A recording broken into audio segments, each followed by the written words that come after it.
හයි තද කළු අකුරෙන් ඇති කොටස එහෙම නැත්නම් ඉරි ගසා ඇති කොටස පිළිතුරසේ එන පරිදි ප්‍රශ්නය නිර්මාණය කිරීම මේක අපිට ටිකක් පොඩි කාලේ පුරුදු ඇක්ටිවිටි එකක් මම දැන් ඔයාට උගන්වන්නම් තවත් කෙනෙක්ට උගන්වන්නත් පුළුවන් වෙන තරමටම මේක පොඩි අය ඉන්නවනම් අනිවාර්යෙන් පෙන්නන්න ඒගොල්ලන්ට මේක විභාගවලදී වාර විභාග පරීක්ෂණයේදී එනවා ඒගොල්ලන්ට හරිය ලස්සනට උත්තර ලියන්න පුළුවන් සමහර ළමයිට මේක ගොඩක් අමාරුයි. ඇයි ඒ ලේසිම විදිය දන්නේ නැති නිසා. ඔන්න අහගන්න. මොකද්ද මේ ප්‍රශ්නේ? තද කළු අකුරෙන් තියෙන කොටස එහෙම නැත්නම් ඉරි ගසා ඇති කොටස පිළිතුරසේ එන පරිදි ප්‍රශ්නය නිර්මාණය කිරීම. මම ප්‍රශ්න කිහිපයකුත් ලියාගත්තා. ඒ වයින් උත්තරේ විදියට එන්න ඕන කොටස් ටිකත් මම ඉරි ගහගත්තා. මේ වැඩේ කරන්දී අපිට පියවර දෙකකට තමයි මේකේ උත්තරේ හොයාගන්න තියෙන්නේ. ඒ ඔක්කොටම කලින් මම ප්‍රශ්න වචන ටික බෝඩ් එකේ පැත්තෙන් ලියාගත්තා. ඔයත් එක වටයක් කියවලා ඉන්නම්. ඇයි මේ ප්‍රශ්න වචන මොකටද කියලා ඊට පස්සේ මම ඔයාලට තේරුම් කරවන්නම්. කවුද කියලා අහන ප්‍රශ්න වචනය who. කාවද කාටද කියලා අහන්නේ whom වලින්. කවුද කියලා අහන්නේ කවුද ක්‍රියාව කරපු කෙනා ගැන අහද්දි. හරිද? කවුද මාව දැක්කේ? who saw me. A who තමයි ක්‍රියාව කරපු කෙනා. whom කියලා කියන්නේ ක්‍රියාවට ලක්වන කෙනා. whom did you call yesterday? කාටද අයියේ කෝල් කරේ වගේ whom වලින් කාවද කාටද කියලා ක්‍රියාවට ලක්වන ගැන අහන්න පුළුවන්. whose කාගේද කියන වචනේ what කියන්නේ කුමක්ද කියන එක which කියන්නේ මොන which brand are you using now? මොන brand එකද මේ දැන් use කරන්නේ? why ඇයි where කොහෙද when කවදද කීයටද at what time කීයටද කියන තේරුම how කොහොමද how did you find me කොහොමද මම හොයාගත්තේ how much සල්ලි කීයද ඒත් එකම ගණන් කරන්න බැරි දේවල් අහන්නෙත් how much වලින් තමයි okay how much sugar should I add to this කොච්චරක් සීනි මම මේකට ඇඩ් කරන්න ඕනද ගණන් කරන්න බැරි දේවල් how much ගණන් කරන්න පුළුවන් ඒවා how many කොච්චර වෙලාවක්ද කියලා අහන්නේ how long කොච්චර දුරද කියලා අහන්නේ how far did you drive yesterday කොච්චරක් දුර ඔයා drive කරාද how often කොච්චර කාලයකට පාරක්ද කියලා අහනවා with whom කා සමගද ඔන්න මේ තමයි ප්‍රශ්න වචන ටික හරිද මම ඒක ඔයාලට හඳුන්වා දුන්නා මේක ප්‍රයෝජනවත් වෙනවා මං කියවනේ මේක පියවර දෙකකට කරන්න තියෙන වැඩක් කියලා මෙන්න පියවර දෙක අහගන්න හරිද ප්‍රශ්න වලට යන්න කලින් මම පියවර දෙක ගැන කියලා ඉන්නම් මෙතන තියෙන පියවර දෙක තමයි මුලින්ම ඔයා කරන්න ඕනේ ගැළපෙන ප්‍රශ්න වචනය හඳුනා ගන්න එක. ඊට පස්සේ ඔයා කරන්න ඕනේ වාක්‍යයේ මොකක් හරි කාලයක් තියෙනවනේ ටෙන්ස් එකක් තියෙනවනේ. ඒ ටෙන්ස් එකට අනුව ප්‍රශ්නය නිර්මාණය කිරීම. පළවෙනි පියවර මොකද්ද? ගැළපෙන ප්‍රශ්න වචනය තෝරා ගැනීම. දෙවෙනි පියවර මොකද්ද? ටෙන්ස් එක අනුව ප්‍රශ්නය හදන එක. ඔන්න මම ආයෙමත් කියනවා පළවෙනි පියවර තමයි ගැළපෙන ප්‍රශ්න වචනය තෝරගන්න එක. දෙවෙනි පියවර තමයි ටෙන්ස් එක අනුව ප්‍රශ්නේ හදාගන්න එක බලමු එහෙනම්. ඕකේ? මම මුලින්ම පොඩි ලේසි වාක්‍ය ටිකක් ලියාගත්තා. සමහර ළමයින්ට ගැටලු මතුවෙන වාක්‍ය කිහිපයකුත් තියෙනවා. මම ඒක මේ ටික මකලා ඊට පස්සේ ඔයාලට ලියලා පෙන්නන්න. මේ බලන්නකෝ. She is working there. She is working there කියන්නේ එයා අතන වැඩ කරනවා. දැන් මේක ඉරි ගහලා තියෙන්නේ there කියන වචනෙට. එයා අතන වැඩ කරනවා. අතන කියන්නේ මොකද්ද? අතන කියන තැන ප්‍රශ්නෙට එන්න නම් අපි අහන්න ඕනේ කොහෙද කියලානේ. කොහෙද එයා වැඩ කරන්නේ කියලානේ අහන්න ඕනේ. එහෙනම් මෙයා වෙනුවෙන් තියෙන ප්‍රශ්න වචනේ තමයි මොකද්ද? කෝ where. එහෙනම් අපේ ප්‍රශ්නේ පටන් ගන්නෙ where වලින්. ඔන්න මෙයාව ගන්න ඕනේ question word එක මම දාලා ඉවරයි. දැන් ඔයාලට කරන්න තියෙන්නේ මොකද්ද දන්නවද? මේ තියෙන tense එක ප්‍රශ්නේ හදන්න. කොහොමද ප්‍රශ්නේ හදන්නේ? ප්‍රශ්නේ හදන්නේ වාක්‍යයේ මේ මුල තියෙන වචන දෙක මාරු කරගත්තා නම් හරි. ඊස්ව ගන්න ඉස්සරහට. එතකොට where is she working? දැක්කනේ? ඉරි ගහලා තියෙන කොටස අනුව එයාට ගැලපෙන ප්‍රශ්න වචනේ අපි මුලින්ම තෝරගත්තා. where she is working there. එයා වැඩ කරන්නේ අතන. දැන් අතන කියන එක උත්තරේට එන නම් අපි සිංහලෙන් අහන්න ඕන කොහොමද? කොහෙද එයා වැඩ කරන්නේ කියලානේ. කොහෙද කියන where කියන වචනේ දැම්මා. she is working තියෙන්නේ. she is ප්‍රශ්න කරන්න is ගන්නවා ඉස්සරහට. is she working? where is she working? හරිද? ඊළඟ එකට යමු. she has worked with Viraj. මාත් විරාජ් නේ. okay. she has worked with Viraj. එයා විරාජ් එක්කලා වැඩ කරලා තියෙනවා. හොව්. මේකේ උත්තරයට එන්න ඕනේ විරාජ්. එතකොට සිංහල ප්‍රශ්නේ මොකද්ද? කාත් එක්කද එයා වැඩ කරලා තියෙන්නේ? කාත් එක්කද කියන question word එක මොකද්ද? මේ තියෙන්නේ with whom. එහෙනම් විරාජ් වෙනුවෙන් ප්‍රශ්න වචනය අපි තෝරගන්නවා මුලින්ම with whom. ඔන්න ඉරිගහලා තිබ්බ එකට ගැලපෙන ප්‍රශ්න වචනේ තෝරන් ඉවරයි. ප්‍රශ්න වචනේ තෝරගත්තට පස්සේ එතනින් එහාට වට කරලා තියෙන වාක්‍යයේ තියෙන නිකන් තියෙන වාක්‍ය ප්‍රශ්නේ බාට පත් කරා. ඕකේ. she has කියලා තියෙන්නේ මාරු කරන්න. has ගන්න ඉස්සරහට. එතකොට with whom has she worked? ඔච්චරයි. with whom has she worked? Viraj කියලා තිබුණේ. එයා වැඩ කළා තියෙනවා විරාජ් එක්කලා. විරාජ්ව උත්තරයට එන නම් මොකක්ද දාන්න ඕනේ? කාත් එක්කද එයා වැඩ කරලා තියෙන්නේ? ඔන්න කාත් එක්කද කියන question වලට with whom දැම්මා. she has worked question එකට හැරෙව්වා. has ඉස්සරහට ගෙනාවා. has she worked? හරිම lazy. ඊළඟ එක. she was driving a car. එයා car එකක් drive කර කර හිටියේ. she was driving a car. Car එක තමයි උත්තරයට එන්න ඕනේ. එයා කාර් එකක් පැද හිටියේ කියන සිංහල වාක්‍යයේ කාර් එක උත්තරයට එන නම් මොකක්ද අපි අහන්න ඕනේ? මොකක්ද එයා drive කර කර හිටියේ? එහෙනම් a car කියන වචනේ දැන් තියෙන්නේ. ඒ වෙනුවෙන් මොකක්ද කියන වචනේ තමයි අපේ question word එක. what.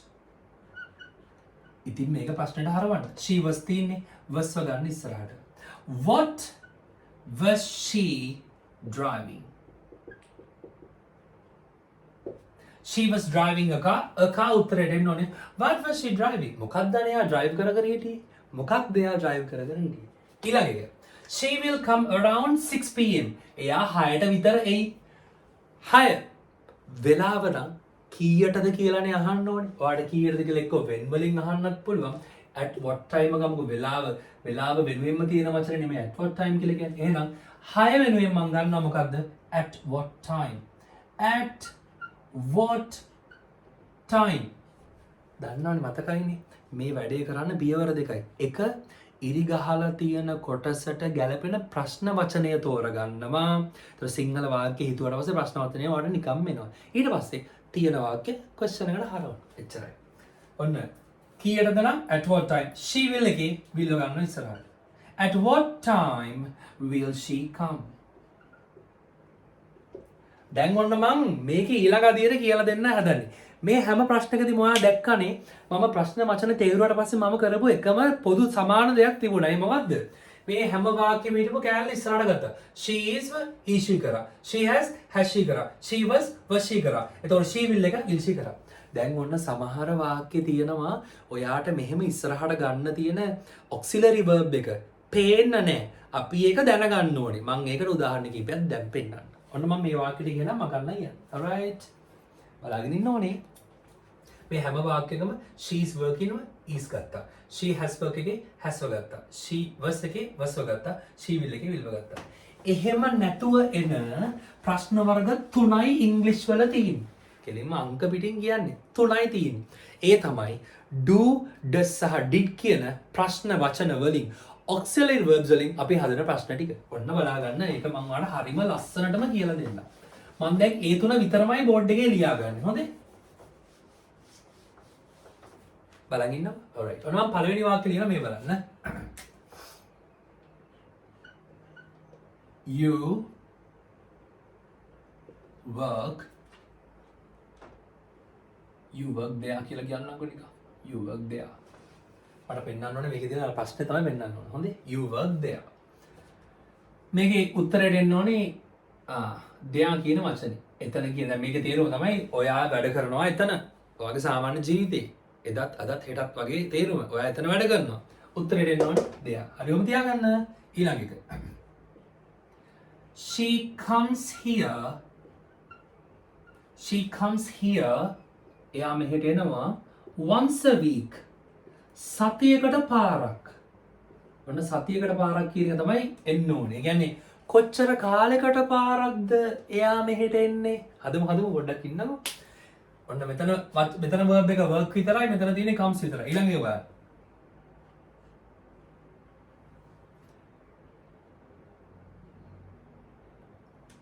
You called me. ඔයා කෝල් කරා මට. ඔන්න වාක්‍ය. මේකේ උත්තරයට එන්න ඕනේ me කියන වචනේ කියලා හිතන්න. alright. අපි එහෙනම් බලමු මේකේ ප්‍රශ්න ටික හදන්න ඕනේ කොහොමද කියලා. හරිද? ඔන්න බලාගෙන ඉන්න. මම කියවනේ පියවර දෙකයි. මොකද්ද පියවර දෙක?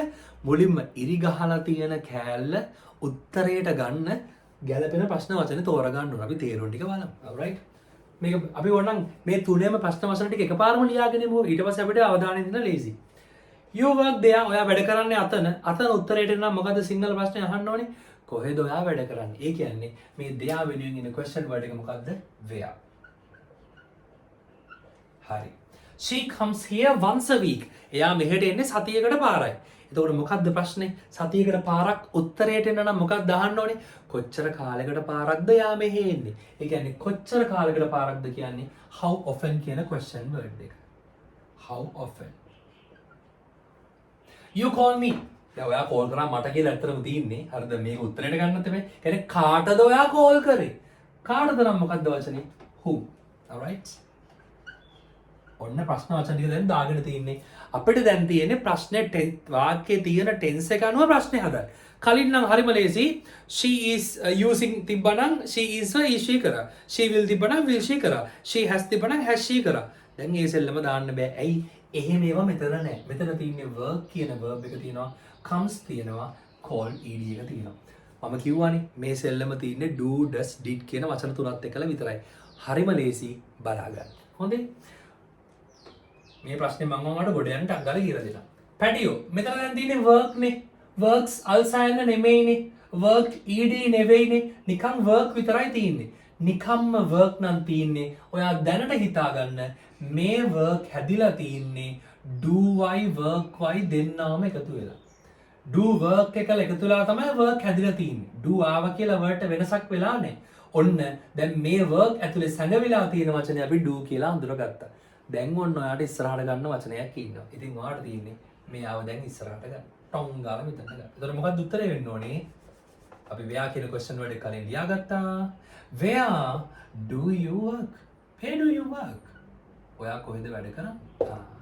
Where do you work? මොකද්ද මෙතන තිබුණ විශේෂත්වය? කලින් she is තිබුණා අපි is she කරා. she has තිබුණා has she කරා.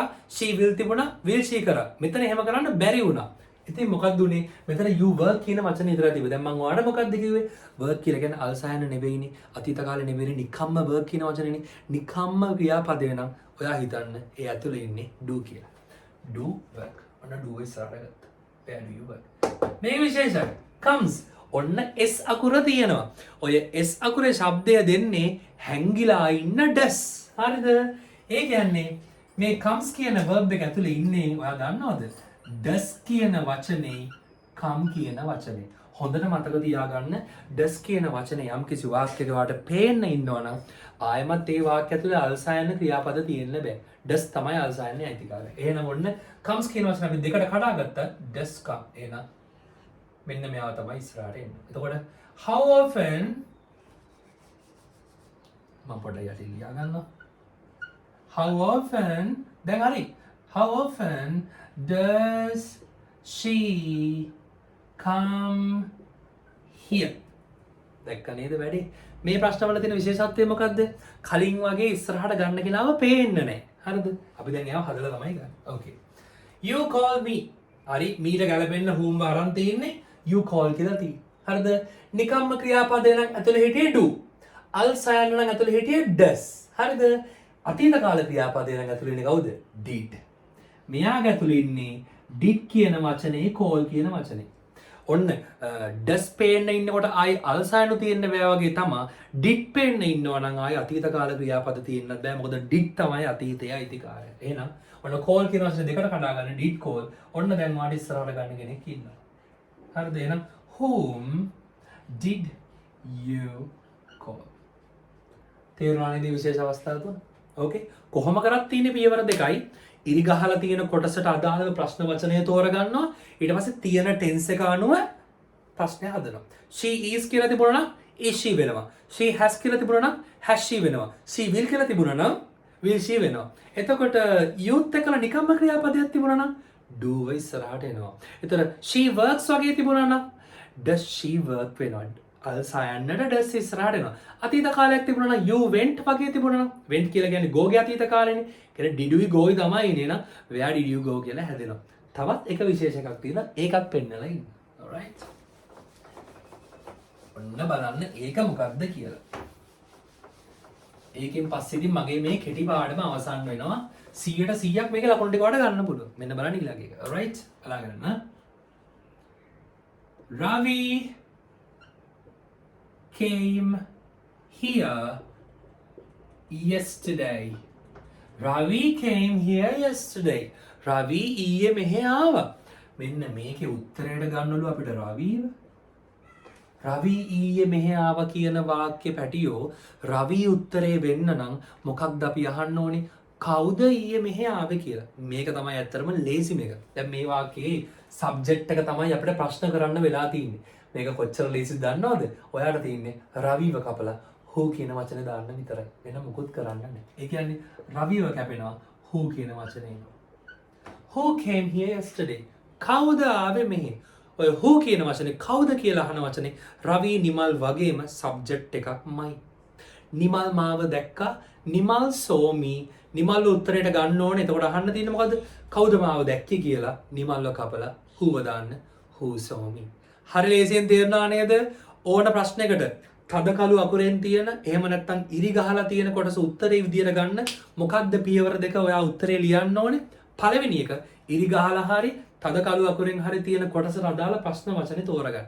මේ ටික පොඩ්ඩක් ඇහැට සමීප කරගන්න. ඊට පස්සේ වාක්‍යයේ තියෙන විදියට question එක නිර්මාණය කරන්න. සමහර ඒවා නම් අර මම කලින් කිව්වා වගේ you have කියලා තියෙනවා නම් have you කියලා හදන්න පුළුවන්. alright you will කියලා තියෙනවා නම් will you කියලා හදන්න පුළුවන්. එහෙම නැති තුනක් තිබුණේ මොනවාද? do කියන වචනේ, does කියන වචනේ, did කියන වචනේ. ඒවා ආවේ කොහොමද? you work කියලා තියෙනවා නම් නිකම්ම verb එකට තියෙන්නේ do you work. පැහැදිලිද? she works කියලා තියෙනවා නම් also යන්න නම් does එන්න ඕනේ. does she work? does දැම්මොත් ආය also තියෙන්න බෑ.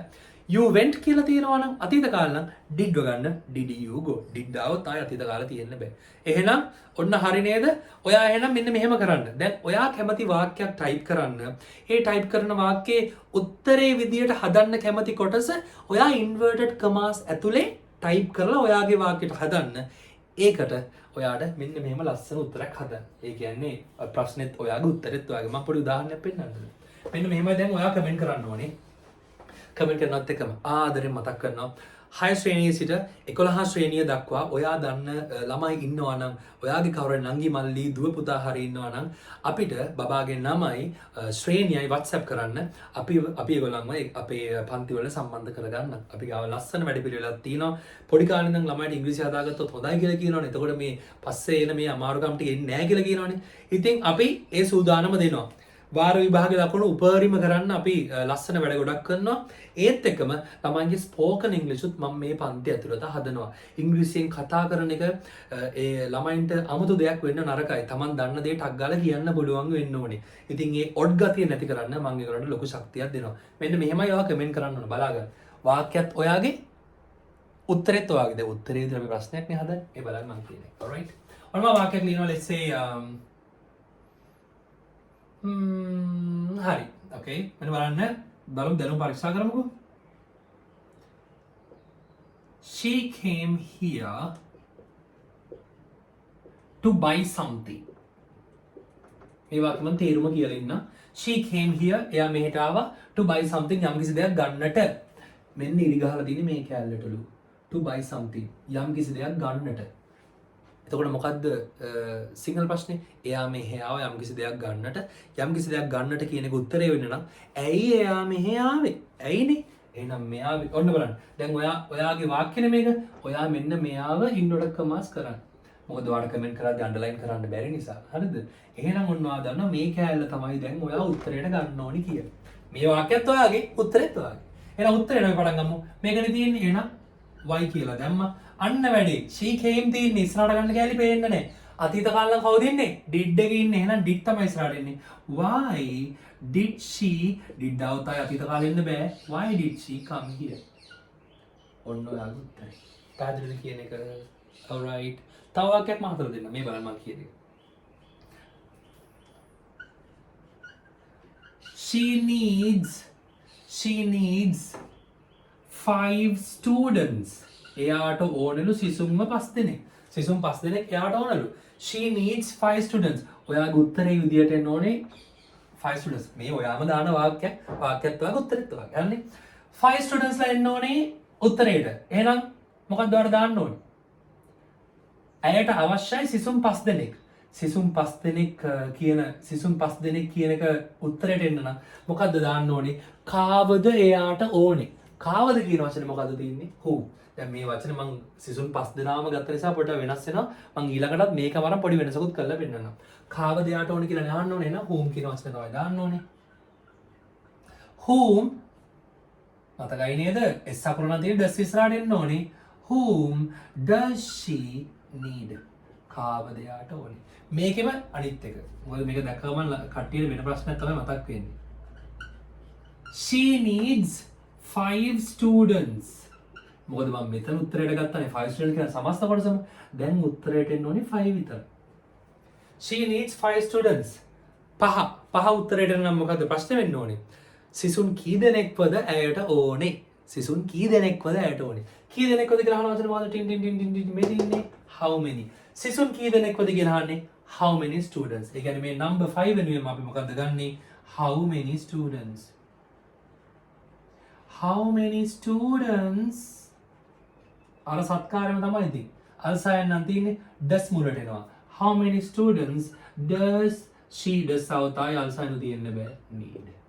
ඔන්න හරි නේද? එහෙනම් දැන් මේ පාඩම් බලනවා ඔයා දන්නවා පියවර දෙකයි තියෙන්නේ. මොකද්ද කරන්න ඕනේ? තද කළු අකුරු වලින් තියෙන කොටස හරි ඉරි ගහලා තියෙන කොටසට හරි අදාළ question word එක මුලින්ම තෝරගෙන ඉන්න එක තමයි පළවෙනිම පියවර. වාක්‍යයේ තේරුම අරගෙන අදාළ question word එක තෝරගන්න. ඊට පස්සේ වාක්‍යයේ තියෙන tense එක අනුව ප්‍රශ්න නිර්මාණය කරන්න. එහෙනම් ඔයා වාක්‍යයක් දාලා උත්තරයට එන්න ඕන කොටස වයින් වලට කමස් කරලා එහෙනම් ඔයාගේ ප්‍රශ්නෙම හදන්න. එහෙනම් ජය වේවා. ඔයාට පුළුවන්ම තමයි මොන හරි ගැටලු තියෙනවා නම් කමෙන්ට් එකක් දාලා මාන්න මම ඒකට උත්තර දෙන්නම්. ඒත් එකම 6 ශ්‍රේණියේ සිට 11 ශ්‍රේණිය වෙනකන් අපි ලස්සනට අපේ පන්ති කරගෙන යනවා. ඉතින් ඔයා දන්න ළමයි ඉන්නවා නම් නම සහ ශ්‍රේණිය අපිට WhatsApp කරන්න කියලා කියන්න. මම කලින් කිව්වා වගේ වාර විභාග ලකුණු වැඩි කරන්නයි ළමයින්ගේ ස්පෝකන් ඉංග්‍රීසි හදන්නයි. මෙන්න මේ අරමුණු දෙකත් එක්කලා අපි ලස්සනට ඉස්සරහට යනවා. පාඩම හොඳයි නේද? හොඳයි කියලා ඔයාලට හිතෙනවා නම් තේරුණා නම් ෂෙයා කරන්න. ජය වේවා. පරිස්සමෙන් ඉන්න. උසන්න පිටින්.